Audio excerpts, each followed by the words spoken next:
We have a specific way of consuming horror. We watch monsters on a screen, knowing exactly when the movie will end and where the theater walls are. It's a way to experience fear while remaining in total control. In our daily lives, we perform a similar ritual. We build a sense of sanctuary out of physical objects, deadbolts, alarm systems, and the literal boundaries of our property. We rely on the idea that these walls create an absolute separation between us and the rest of the world. Categorizing hundreds of accounts from Jezebel's Scary Story contest reveals a single factor: spatial escalation. By mapping the distance between the victim and the threat, we watch that sanctuary fail, ring by ring, from the open wilderness to the most private corners of the home.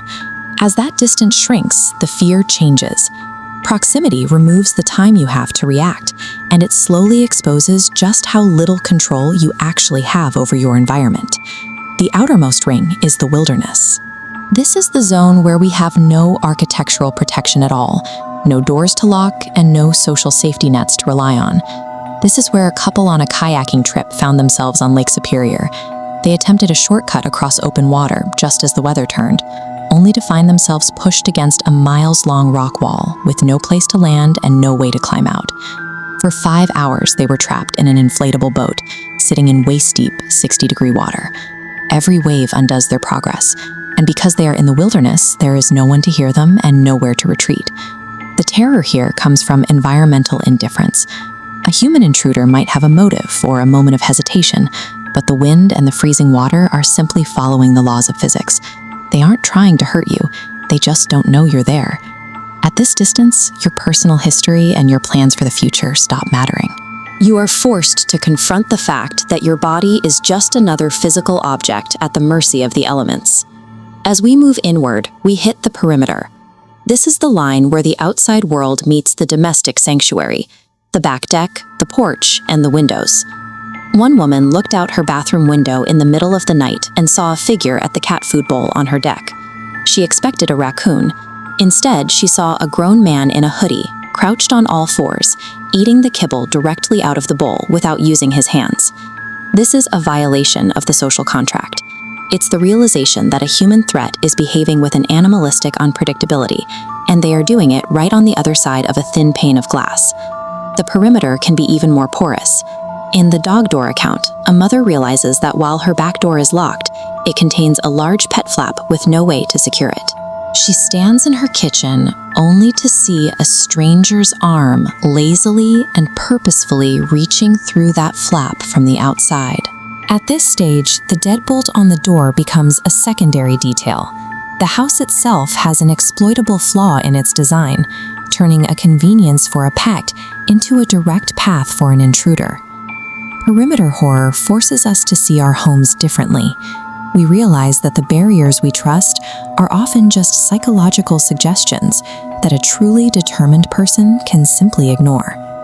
The most direct violation happens in the inner sanctum. This is when the threat is no longer testing the walls, it is already inside them. In a luxury condo building, residents spent a full week smelling an odor they couldn't identify. They joked about it being a body, until police finally opened the unit next door and found a man who had been decomposing in his bathtub for days. The police investigation immediately stalled.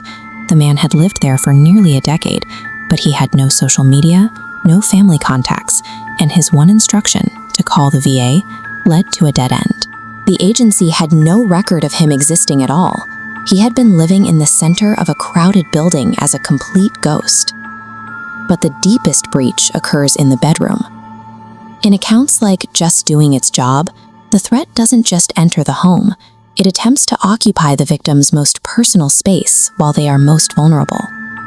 A woman napping in the afternoon felt the room go dark and cold. She sensed a black, shadowy mass behind her that attempted to literally float into her body. She lay paralyzed, forced to tighten every muscle to resist the sensation of something trying to possess her space. This is the ultimate breakdown of safety. When the threat is inside the room or trying to get inside your body, there is no further place to retreat. The sanctuary has become the cage. Even after the immediate danger is gone, the survivor is left with a version of the world that feels compromised.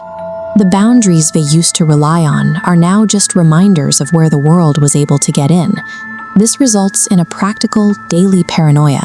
Survivors describe boarding up doors they used to use, moving out of houses they loved, and sleeping with makeshift weapons tucked under their pillows for years afterward. One couple was chased down a dark mountain road by a high-speed Mustang that nearly T-boned them into a canyon. Even after they reached their destination and locked the gate, they spent the night huddled by a window, watching a car idling at the bottom of the driveway for hours. The trauma was complicated by a logical impossibility. They later found out the driver of that Mustang had died in a wreck miles away, shortly after he first passed them. The physical car was gone, but the memory of its headlights remained at the edge of their vision for the rest of the trip. We don't return to these stories for entertainment. We study them as survival guides. We are looking for the cracks in other people's walls, so we can try to patch the one